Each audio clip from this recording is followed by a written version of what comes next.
and I think I'm tripping, yeah. Cause God wrote other side, that pen was in my hand. I'm just a flawed man, I f***ed up. Like so many others, I just never thought I would.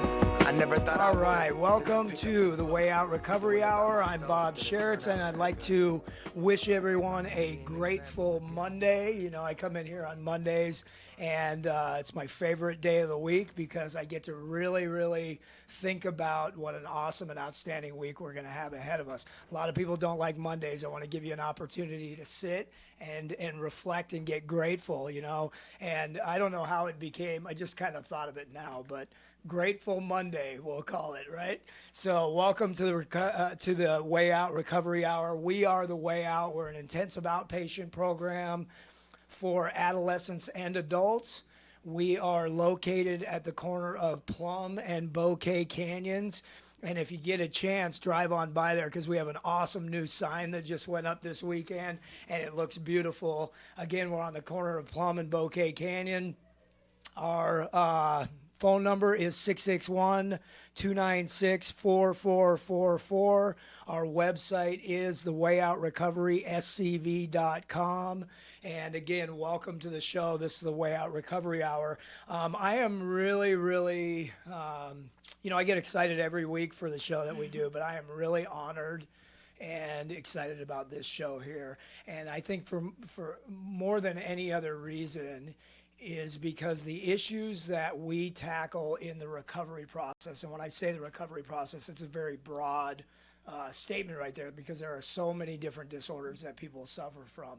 But in the sort of world of people that are out there that don't spend their time talking about the things that people don't necessarily like to talk about, I think that there's a lot of fear, there's a lot of misunderstanding, and there is some ignorance that keep people from wanting to tackle the issues that we get in there and tackle every day. And so when I sit in a room with people who have made it their life's purpose to go out there and to find the people that are suffering and to try to help them get back on track, it just amazes me. And so I'm sitting in a room full of greatness right now because you guys are just amazing to me. We have in studio with us today, I'm going to mess this up, I know I am.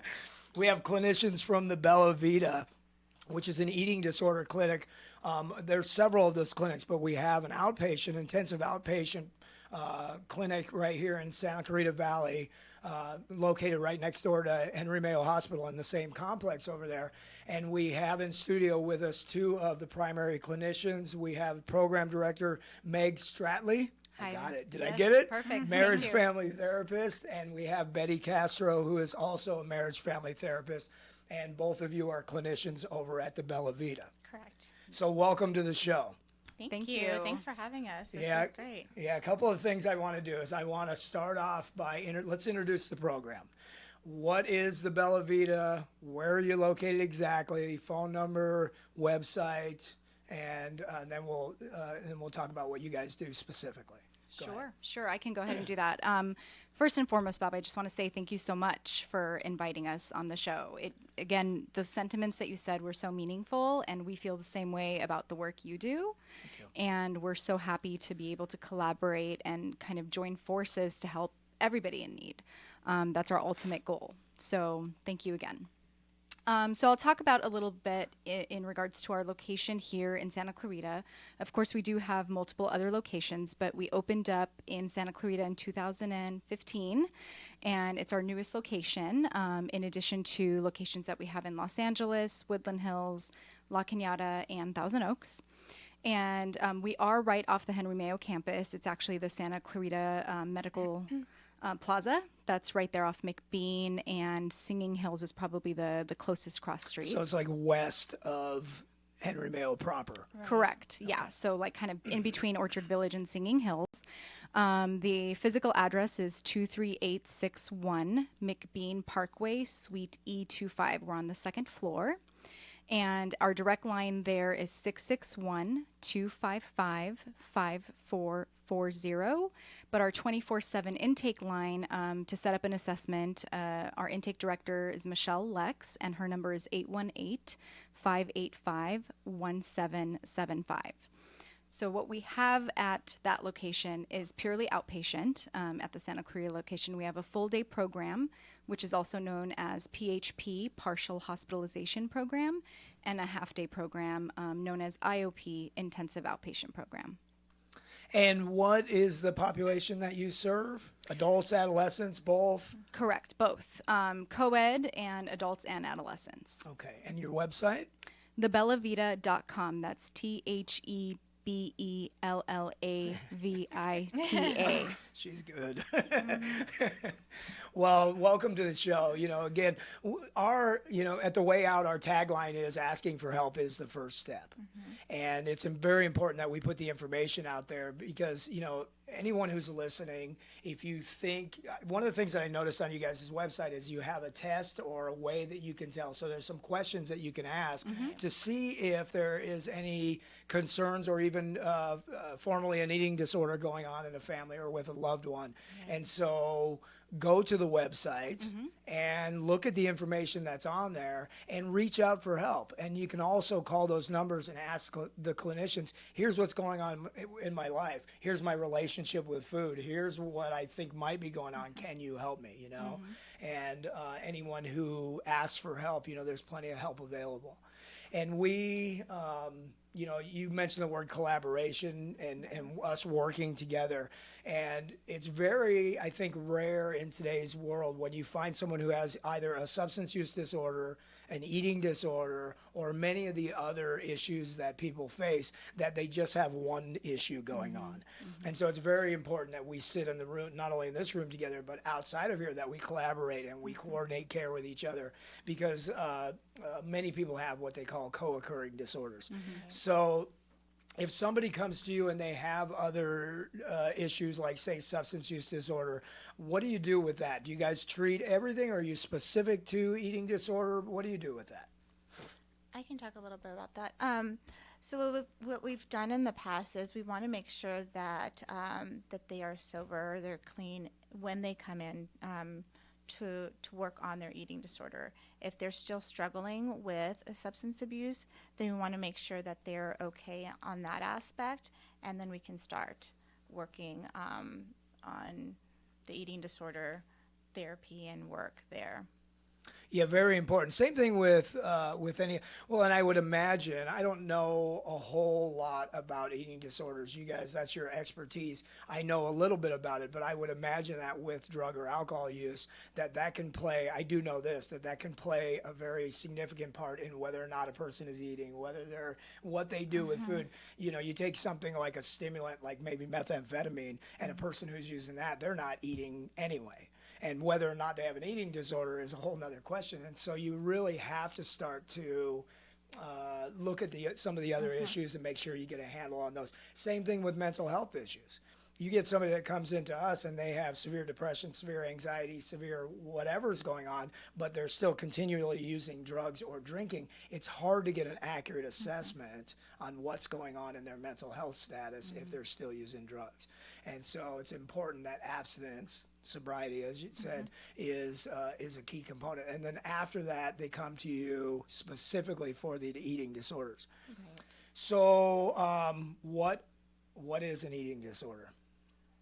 What classifies that? Are there different types of eating disorders? Are there different classifications? What does that look like?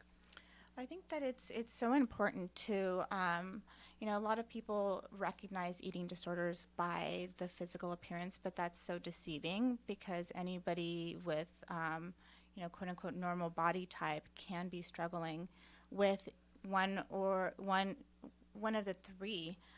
So the first one that is recognized or on that list is anorexia nervosa,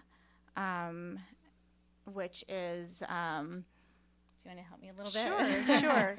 So, so we have those major three that we look for. The DSM did recently include a few other categories, which is helpful. Diagnostics and Statistics Manual, Yes, which is sort of a classification of disorders and signs and symptoms, and it's been put in a book. Yes, so, essentially. Just yes. to clarify that. Yes, thank you, Bob. It's an acronym we use so often. That's right. I forget that not everyone speaks that language. So anorexia is on there. That is primarily marked by low body weight and restricting food intake, and an intense fear of gaining weight, intense fear of fat. So those are the primary criteria for anorexia. Since not everyone with restrictive food intake or fear of fat is underweight, they've now added some other categories that allow for that. So you don't necessarily have to be underweight, but if you have extreme food restriction or extreme fear of fat or very limited food intake, you can still have an anorexia diagnosis. It just goes under anorexia atypical because you may not necessarily have the low body weight. The other most common one is bulimia nervosa, which is primarily marked by repeated episodes of binging and purging, so eating a large quantity of food in a short period of time, and then compensating for those calories by either self-induced vomiting or overexercise or excessive laxative abuse. Those are methods of purging. Binge eating disorder was recently added in 2015, so that even though binge eating disorder has been around for a long time, it finally gets the recognition in terms of insurance companies allowing it as a diagnosis that can be authorized for treatment. Well, it's really important that, that statement right there, to be added to the Diagnostics and Statistics Manual as a recognized mental health disorder is very, very important in terms of not only people recognizing it, so that it is, there is a psychological process that goes on in terms of the relationship with food and why that is unhealthy and why that is harmful, but also because now it's recognized. One of the big challenges that we face in any of the in the realm of recovery and the treatment centers is getting paid by insurance companies, and so now that it's recognized, we can start to get compensation to be able to treat people. It would be nice to live in a world where we could all just go out there and treat people and not have to worry about getting paid, but we have to make a living and keep places open. And so that to be recognized in that manual is very, very important. Absolutely, especially with all of the significant health ramifications that can come with binge eating disorder. Same with bulimia and anorexia. Very serious health complications can occur if untreated. I mean, eating disorders have the highest mortality rate of any other mental illness. I was reading about anorexia has a very, very high mortality rate. Correct. When I read that, I was like, you don't really hear about that much. You hear about people drinking themselves to death or overdoses or things like that, but not eating or not eating themselves to the point of death. Yeah, it's a slow suicide, essentially. Right. And so we have, just to clarify, we have primarily three types of eating disorders. You have anorexia, which is essentially starving oneself. Correct. So very restrictive on the food, on food intake, not eating at all, typified by a lot of times underweight. What are some medical complications that come along with anorexia? Well, there's heart failure that could happen.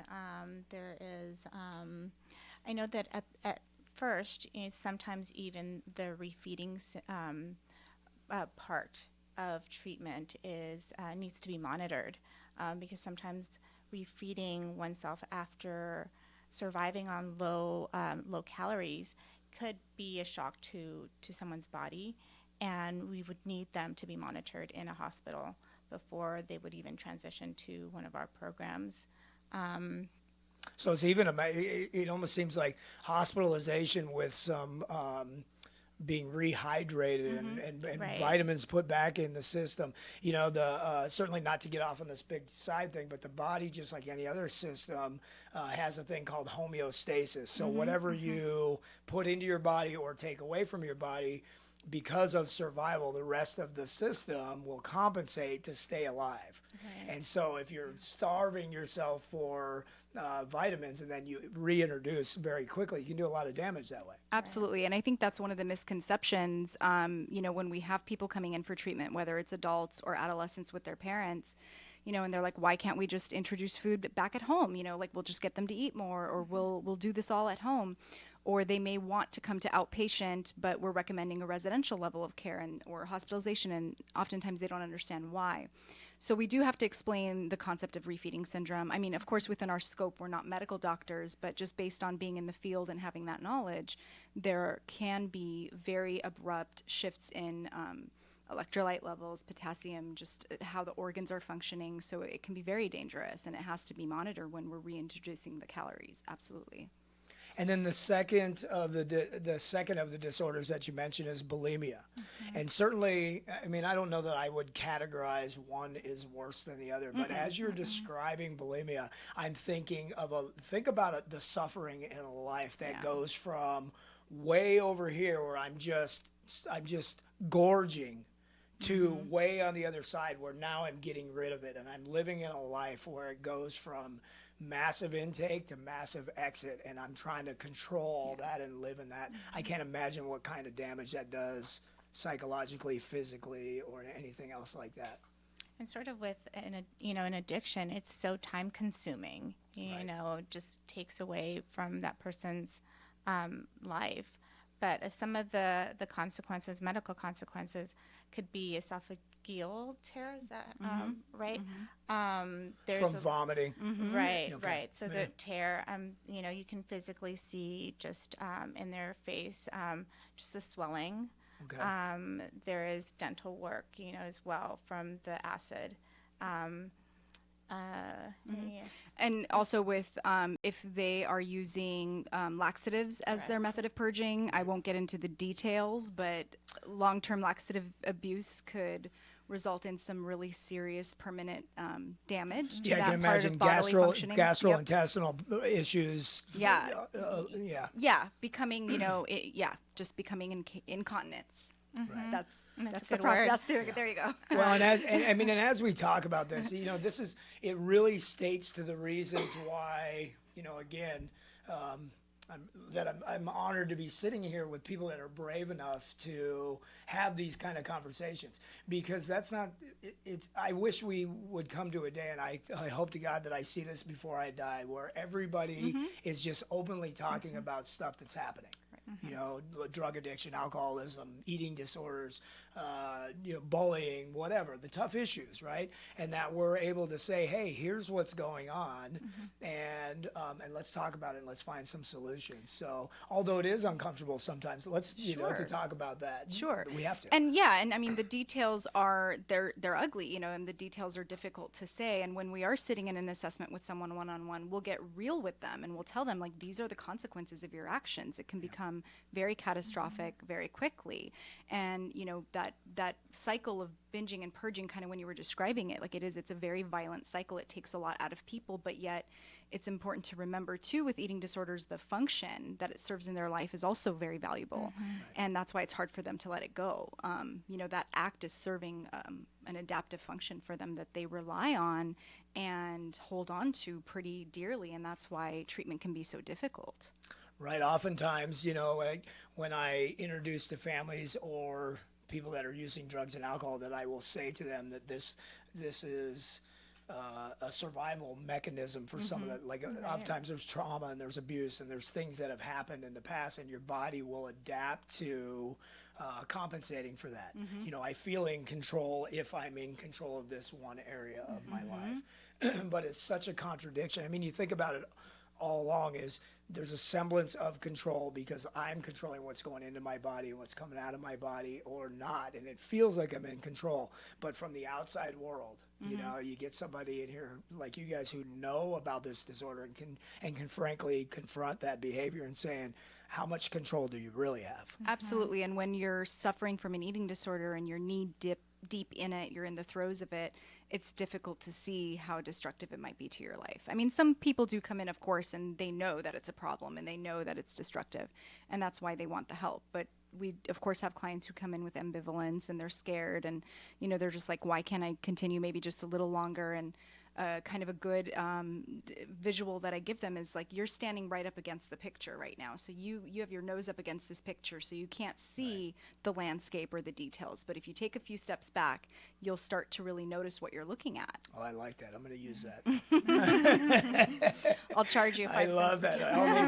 I'll give you some. Yeah, I'll give you some Some airtime for that. royalties. That's right. Beautiful. Yeah, and I can see. I'm in the middle. I'm standing up against a picture, and everything around me is out of control. But I'm going, no, I can't let. This I have. But I got this. And we can't see how very out of it we are. And then the other contradiction is this. Is we're talking about some of the ugliness of these disorders, right?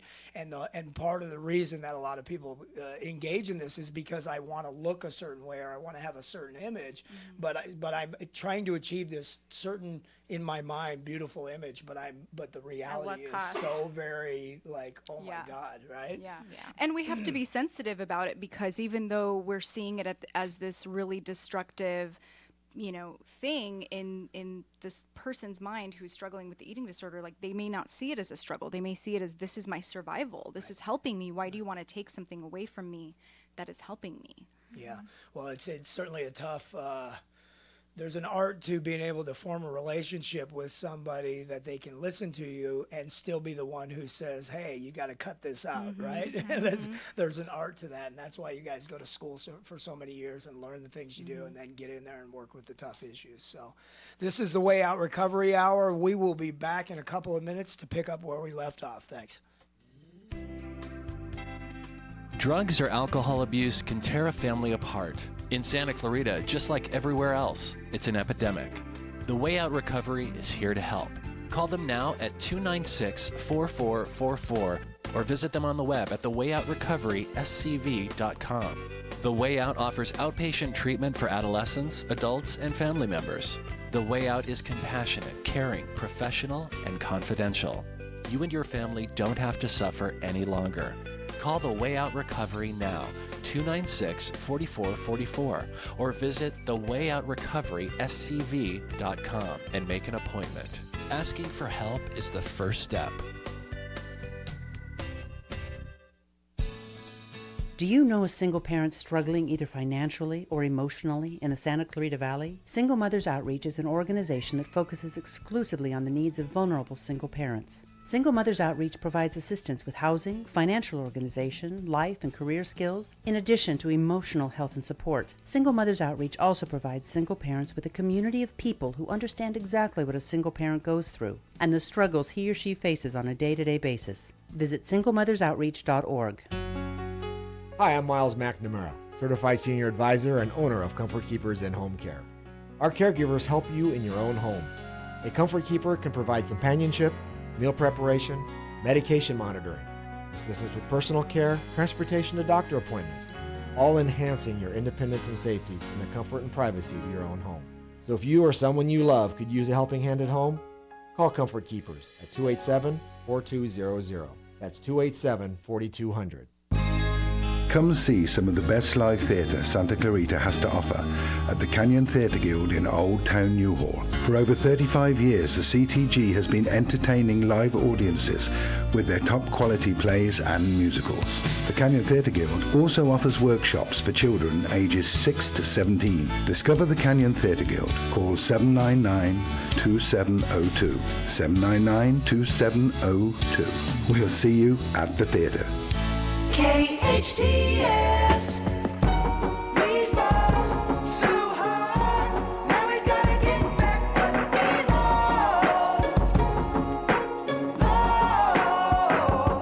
lost. Welcome back to the Way Out Recovery Hour. I'm Bob Sharits in studio today with Meg and Betty from the Bella Vita. We are the Way Out Recovery. Our phone number is 661-296-4444. We are at the wayoutrocoveryscv.com, and remember that asking for help is the first step. We've had a wonderful first half of the show sort of describing and talking about what the different eating disorders are. We talked a little bit about anorexia and a little bit about bulimia, and the third in the category is binge eating disorder. And it's almost a little bit different in terms of this one really falls into a category of what they call process addictions. So addiction is addiction, but some of it is substances and some of it are processes. Some of the other process addictions that are very common are things like workaholism, things like sex addiction or love addiction, shopping, and of course eating disorders or certain types of eating disorders may fall in those processes. Inside of the brain, what goes on is essentially the same whether you're putting a substance in there or whether you're putting a process in there. Essentially what happens is there's certain stressors that are going on in life, and by putting a substance in or participating in these behaviors, it releases other chemicals, feel-good chemicals inside of the brain, which decreases stress levels, and then the brain rewards you by making you feel good so that you continue the behavior anytime a stressor comes up. And so binge eating is a lot like, I mean, picture well, it's interesting because now that I think about it, I'm picturing a beer, which is kind of like food anyway, right? I'm picturing that type of a substance versus a big thing of chocolate cake, right? And both of them, so I'm stressed out and I come home at the end of the day and I'm like, I just need something to take the edge off. And I can grab either one of those and go, oh, yum, right? And so it doesn't necessarily matter what's going in. But what happens in eating is that, if I have a problem with alcohol, I cut the alcohol out of my life. If I have a problem with food, what do I do, right? And so it's much different in that sense. So can you talk a little bit about binge eating disorder and what that looks like? Sure, I can give the diagnostic description of it and then let Betty talk more about how it can connect with addiction. So essentially, the primary criteria for binge eating disorder is eating a large quantity of food in a short period of time, which is similar to the binge in bulimia.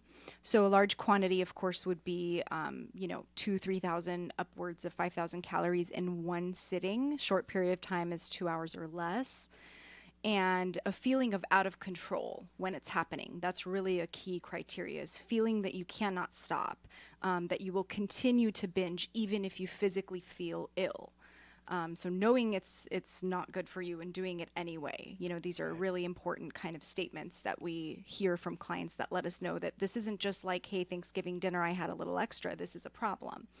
And then being flooded with a surge of feelings of guilt and remorse and regret and just feeling like trapped, you can't get out of it, reminiscent of your guys' name. Well, right. Yeah. So, these are the things that we hear from clients who come in with binge eating disorder and why they feel so stuck and trapped in it, because it can be addictive. You're getting that rush of dopamine, when you binge, and whether clients are binging on sweets or savory foods or a combination of both, it's producing a lot of feel-good things in the moment and quieting out the rest of the world during the binge. But the aftermath is brutal. Right. And Betty, you and I have had the fortune of working together with addicted clients, adolescents and adults.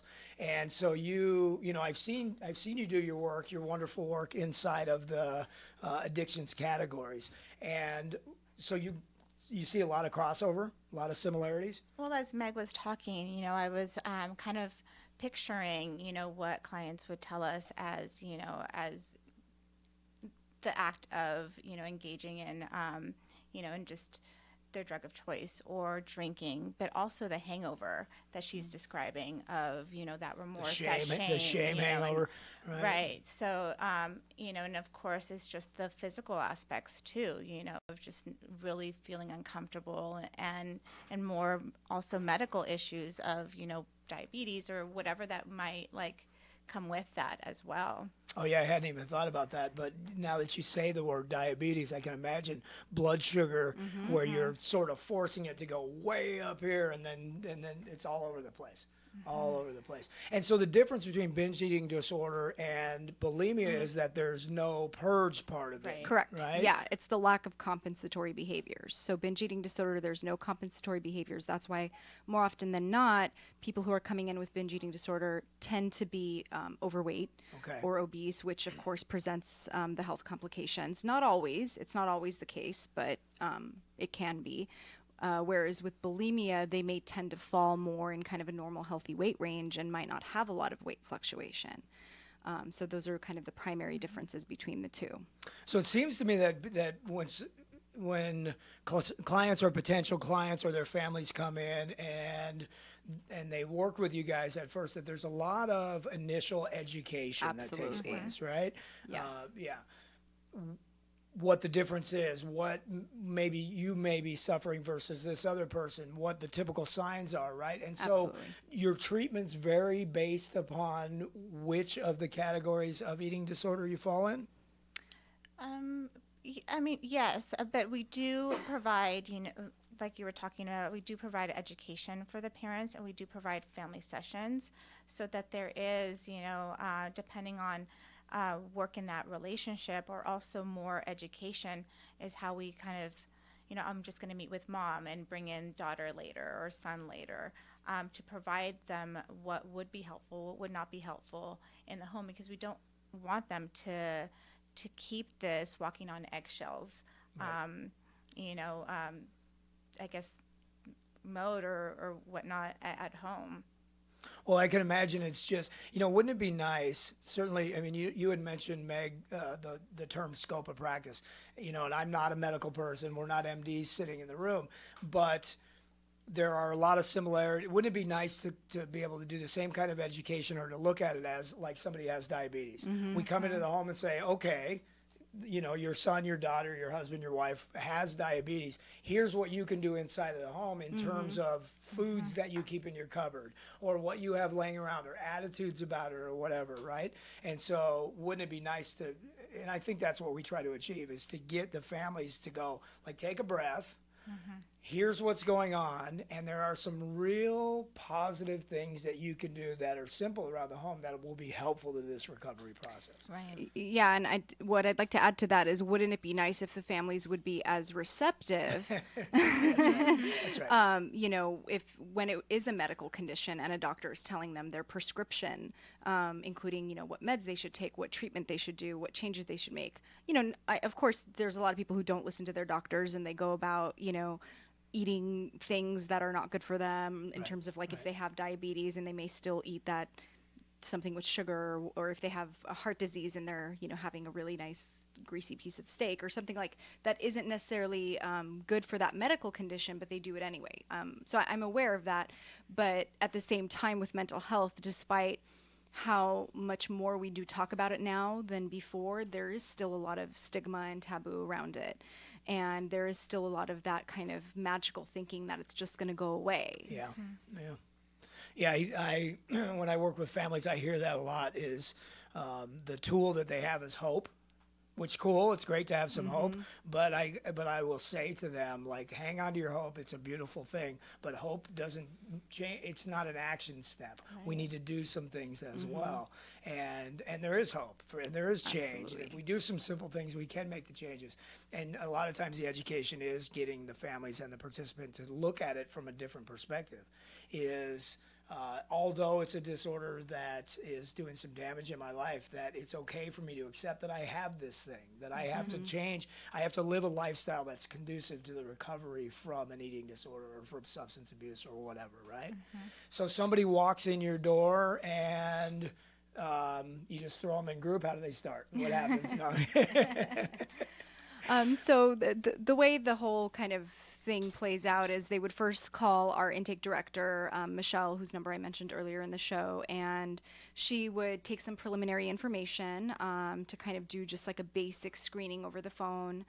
And then, if appropriate, she would set up an assessment. So, of course, there's times where it may not be, like if they're still actively using, or, if there's some other kind of significant issues that need to be addressed first, she may refer them out or let them know what our criteria is. But more often than not, by the time they're calling us, they've done a little bit of research themselves and know that they need to be calling us. So she will set up the assessment with one of the directors or one of the clinicians based on location and scheduling. And we'll do a full assessment, and then we will provide an applicable diagnosis and recommend which level of care we think will be appropriate. And when you say full, so a full assessment is, I guess, commonly looked at as like a biopsychosocial. Correct. So Right. Yes. biological, psychological, social, physiology, everything assessment. Everything, Right? Because yes. everything makes a difference. Yes. Yes, Everything. it does. It's all connected, and all of the information is relevant. And especially because we do accept, most major insurances, we need to have the proper criteria in order to get those authorizations and get people the treatment that they need. So we do a really thorough assessment in that regard. And then based on that, you create individualized treatment plans. Correct. Right. Yeah. So they would, start at whatever location they're slated to admit to. Or whatever level of care Correct. is going to be most appropriate, right? So you have residential, which is 24/7, Yes. in-house. Typically, how long does somebody stay there? Or that's dependent upon what, It's unfortunately, what insurance will authorize. or their progress. Yeah, it's dependent on a number of factors, but I would say, a solid average is anywhere from 30 to 60 days tends to be pretty average. And just to clarify, that is appropriate level of care settings based on clinical assessments. A person should be able to stay or not stay however long it is clinically appropriate, which means that if they start getting better, they don't need that level of care. Whether or not the insurance company is going to pay for it, they will transition to a lower level of care. And then the other way is if they're not getting any better and they need additional or lengthier, it would be nice to be able to convince an insurance company to pay for that Yeah. length of Right. stay. Yeah. We in the treatment world are sort of restricted by that right there. However, in a perfect world, which a lot of times we can achieve this, is appropriate level of care. They start at a residential. When it seems like they can step down to a less, I don't even want to call it restrictive, but a less, anyways. Contained. Less structured. So they less structured, yes. Partial hospitalization. What does that look like? What's that next level of care? So that's 6 days a week, Okay. Monday through Saturday. So they're there 8 hours a day. So it's like a full-time job. Okay. 11 a.m. to 7 p.m.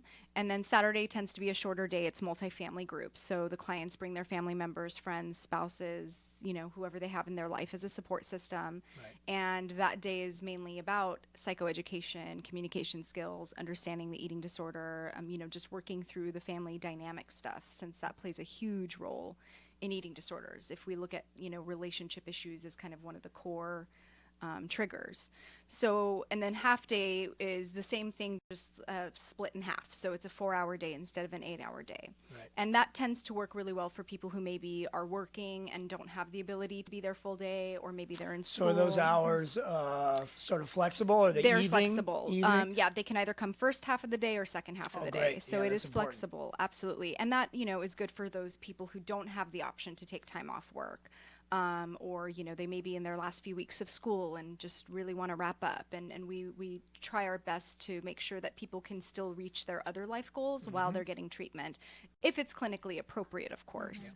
And IOP, the half day, is also used as a step down. So if you did do the full day level of care, you would step down to that to kind of integrate back into your life and transition out. Well, and that's important, just to reintroduce, healthy living in other aspects while you're still in treatment. And, we get a lot of people when, even at an IOP level, you go, okay, you're 3 hours a day, 3 times a week. And they go, oh my God, how am I going to fit that in? And you start to think about, like you said, it's like having a full-time job, right? You think about the amount of hours and the energy that you have put into your disorder. Absolutely. And let's just get a perspective here, right? And what we're going to do is we're going to take that energy and we're going to focus it on positive change in your life. And it is going to be a full-time job. Yeah. But It it's is gonna a be. full-time job on you. Like, Right. you are the subject. Well, and it's nice to be able to put that, as much training as we have as clinicians and as much knowledge and that we try to impart, that at the end of the day, the client is the one who needs to do the work. Absolutely. If you want to make the change, and I tell people in ours, I go, look, I'm not going to BS you. I'm going to tell you that this is going to be the most difficult thing that you will ever do in your life to make this change. And if you're willing to put in that effort, I can almost guarantee you, right, that you will make those changes if you put in the effort. Well, you're changing your way of life, earlier Meg was talking about the adaptive functions of the eating disorder is replacing those to not just, when we're feeling stressed or when we're feeling angry, to automatically go to those behaviors, but to replace them with healthier coping skills. And that's difficult to do if we've been doing this for a really long time. Right. So when I went to school, my professor used to call these lifestyle disorders. And he liked to categorize it as that because in order to recover, it takes an entire lifestyle change. The driving force that is behind, if there is one, I don't think so, but there are a lot of nuances that are going on. What drives eating disorders? Is it low self-esteem? Is it image of myself? Is it trauma? What is it? What drives these behaviors? I think it's not that textbook. I think that everybody's story is a little bit different. So all the above that you mentioned can help kind of, for lack of a better metaphor, like a cocktail of things that all of a sudden the light switch goes off, because somebody that starts a diet with their friend can go on to develop an eating disorder, and the other friend says, forget this is too hard, I want pizza, or this is too time consuming. But yes, low self-esteem could be definitely a huge factor. Like I never trauma, look good enough? Or just our negative schema, at one point, we all kind of grew up thinking that we're fantastic. Our parents tell us, yeah, that was amazing. But sometimes, whenever we start to get challenged with the I am fantastic to I am not, that can become our negative schema, or it can be, from our parents or whatnot. So I think that, yes, absolutely, self-esteem, unresolved trauma, it could be boredom, it could be numbing our feelings. Right. So I think that there's a lot of factors that I think go into that. I think at the end of the day, a lot of it does boil down to, the commonality between all these disorders is I don't want to feel the way I'm feeling right now. And what's the quickest way I can get out of there? And it makes me feel like I'm in control, right? Do you see high rates of persons that have trauma in their background? Seems like it would be very common, because we do in the drug world as well. Right, and of course, in a trauma to me, it's of course individualized. Someone that's bullying, that's absolutely incredibly traumatic. Someone that has had sexual or emotional abuse. So any trauma that is personalized to you, grief. Again, that all of that is individualized. Well, and trauma is perceptive as well. I always, when I give to the families, I talk about my brother and I growing up in exactly the same household. And when we talk about that household, I'm like, wait a minute, were we even in the same place? Because we saw it so very differently, and one person's trauma could just be to another person, oh my gosh, I have to be more careful next time, or I learned something from it, and another person is devastated by it. So it is very perceptual. Absolutely. Yeah. And perception is reality. I mean, even with siblings, no 2-3 siblings have the same set of parents, even, because your parents are in a different kind of stage in their life, and they're raising you in different ways. So all of that plays a role, family dynamics. I mean, there's even some genetic factors with eating disorders, that there can be a genetic link. So we're always asking about family history as well to find out if anybody in the family has eating disorders. Sure, and attitudes about food, and attitudes about image, and all that stuff. Something that sort of popped into my head earlier when you were talking about excessive, like in bulimia, where you're talking about eating excessively, and you think about the images that we're confronted with in just everyday advertising, right? It's like we start off with the big gulp, and we get the bigger, and then we get the mega, and then we get the giant. And it's like you were talking about a certain amount of calories, right? And my head goes, well, just go through a drive-through and you'll get that much in one sitting, right? Because everything is just more and more and more and more and more. And we're confronted with that. It can be very confusing for a person who's trying to live healthy. Of course. And I think especially when you look at us as a society, you know, there may be many people struggling with disordered eating, you know, but it doesn't necessarily mean that they have an eating disorder and that they need treatment for it. And you even have some people who, it's not in the diagnostic manual yet, but like the concept of orthorexia, eating really healthy all of the time or most of the time, you know, and sometimes that can be a gateway into developing a more serious disorder, and sometimes maybe not. Right. It just all really depends that it's a really, it's at the other side of the coin. It can be flipped very quickly. Yeah, I'm hearing achieving balance in here. Achieving balance. So very briefly, when we come back after this message, we are going to look at, okay, what can we do and where can we go for help? This is the Way Out Recovery Hour. We will be back in a minute. The summer heat is here, and KHTS is gearing up to keep you cool at Six Flags Hurricane Harbor. Go big and get wet this summer. Dare to challenge huge drop tower slides. Fly through speed slides, race your friends on racing slides, relax in the wave pool and lazy river, and enjoy fun for everyone in kid and family play areas. With dozens of slides, water attractions, and play areas, Six Flags Hurricane Harbor is the place to beat the heat. A cool day of fun in the hot summer sun is great, but for unlimited splashy fun all season long, get your 2017 Six Flags Hurricane Harbor Season Pass today, and you'll be ready for a refreshing getaway any day. KHTS wants you to have the coolest summer ever. So keep listening for your chance to win a free pair of tickets to Six Flags Hurricane Harbor. Not a winner? Not a problem. You can still get the coolest deals on tickets and season passes at sixflags.com. Experience Douglas Furniture, a showroom stuffed with furniture styles ranging from vintage country French to contemporary urban leather on Newhall Avenue, where quality and service makes a world of difference. Hometown Station. We fall so hard. Now we gotta get back what we lost. Welcome back to the Way Out Recovery Hour. I'm Bob Sharits. I am in studio today with Meg and Betty from the Bella Vita Eating Disorder Clinic, located in the same, I was going to say shopping center. Campus. The same campus as Henry Mayo on the west side. And we have been, I mean, what an incredible show. What an awesome show. You guys are, there's so much, these are very, I mean, every week we do this, but especially when we talk about specific disorders, they're big topics.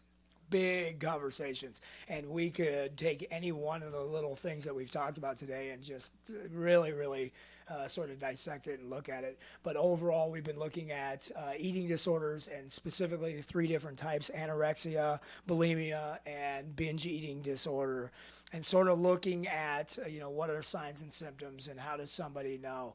So I'm listening to all of this, and I say to myself, maybe that is me. Maybe I do have a problem, or I certainly do have a problem, and I really need help. What do I do? What do I do? I like, you know, the way that you start off too is, you know, that the first step is asking for help. So calling, you know, maybe taking a test to see if you're ready to take that step. We offer, all of our locations offer a free support group. Okay. And that's for Santa Clarita, that's on Wednesday evenings from 5 to 6, but it varies from location to location. And again, just asking for help, because early intervention is really important. It's not necessary, but it's important, especially if you feel that that what we've been talking about, that you recognize that either in yourself or in someone close to you. Well, and it's really, you know, I want to make sure everybody heard that. Wednesdays from 5 to 6 at the location on the western end of the campus at Henry Mayo. There are free support groups that anyone can attend. They're open to the public. Right. Okay. Very, very important, because maybe you're afraid to make the phone call. Maybe you're afraid to go to the office. Maybe you're afraid because it looks like formal treatment. But you can come to a support group and see How does this feel to be in this support group, or do I even belong here, right? So it's a great first step for somebody. Absolutely. And if you see a family member or a friend who's lost a lot of weight in a short period of time, or they no longer want to engage in social eating, they're eating in secret or making frequent trips to the bathroom after eating. I mean, if you start noticing some of these changes in a loved one, then, maybe having them come in for an assessment or coming with them, it's non-committal. It's just to come check it out and see what's going on and get some more information. And we're here to provide that guidance. Well, one of the beautiful things about trained professionals is that, family members oftentimes are the first ones to see when there's something going on. And maybe even the person doesn't notice themselves that they have a problem. It all seems like this is just the way I'm living. And a trained professional can be the person sitting in the middle, helping you have that conversation with your loved one, helping you say to them, helping confront the behavior, not the person, but the behavior, Right. And a lot of the times the families aren't sure how to help or what to do. And, it's going to be too difficult for them to help manage those behaviors at home. And if they come to us, they're going to get a comprehensive package of treatment. They're going to get the individual therapy, the family therapy, meeting with a dietitian, the meal support, the groups. They're going to get all of those needs met under one roof with us. So what are some of the treatments inside of the center that are shown to be helpful? I heard you mention nutritionists. So is that like an eating plan? Correct. What does that look like? So any client, they would see the dietitian once a week for individual sessions. So they'd be given a meal plan to follow. And our meal plan is very kind of balanced. It's all about getting the food groups, getting the right amount of calories, and it's a lot about nutrition education. They're also going to get the individual therapy weekly from an eating disorder specialist. They're going to get the family therapy. They'll get meal support on site, so they'll be having meals with us. The group therapy is very helpful as well. Some of it is discussion-based, some of it is psychoeducational, and then we also do some fun stuff like yoga and art. Yeah, that always, Self-care. whenever I look, I'm looking at the website, and it always sparks my interest when I see like mindfulness or meditation or yoga or outdoor activities or whatever. Like that always sparks my interest. Why yoga? Well, it's important for them to start connecting to their bodies, and I think a huge part of body image is going through that uncomfortableness of, getting to a place of wellness, and so yoga helps us do that. It's more spiritual than it is just helping us achieve something. It's not like trying to mold our bodies as we would. If we were trying to exercise, it's more connected to acceptance. Right. I've been in some yoga things where it's about mindfulness, and I'm like, oh, I'm really mindful that hurts. Right? It's like, ouch, I should be doing this more. Right. What about mindfulness practice? What does that look like? So we do have, as one of our groups, DBT. Okay. And so we do practice, just being mindful, also, utilizing our senses to self-soothe. How do we communicate better? How do we accept a situation that we cannot change? And so I think that's super important, and that's all just kind of the core of DBT. But again, I love doing inner child work, and so we go on outings, and we want to play. We want them to start to enjoy themselves. Right. Yeah, and it's one of the things that I've noticed with the work that we need to do is some of it is just to go, look, everything's been really, really serious for a lot. Like they come in and we're like, we're in the middle of a storm right here, and everybody's really serious. And you go, let's practice smiling. Let's practice loosening up. Let's practice having fun. So, well, it's been a again, and I really, really am honored. I really am honored to sit in this room with you guys and to talk about this stuff that is hard, difficult to talk about. And I'm honored that you're doing the work that you guys are doing. Real quick, let's put out the information. Website is thebellavita.com. And if you'd like to set up an assessment, call our intake director at 818-585-1775. All right. Meg, Betty, thank you guys very much. It's been an honor and a privilege. This is Bob Sharits with The Way Out Recovery, and we will see everyone next week. 10:08, but now it's been changed, and every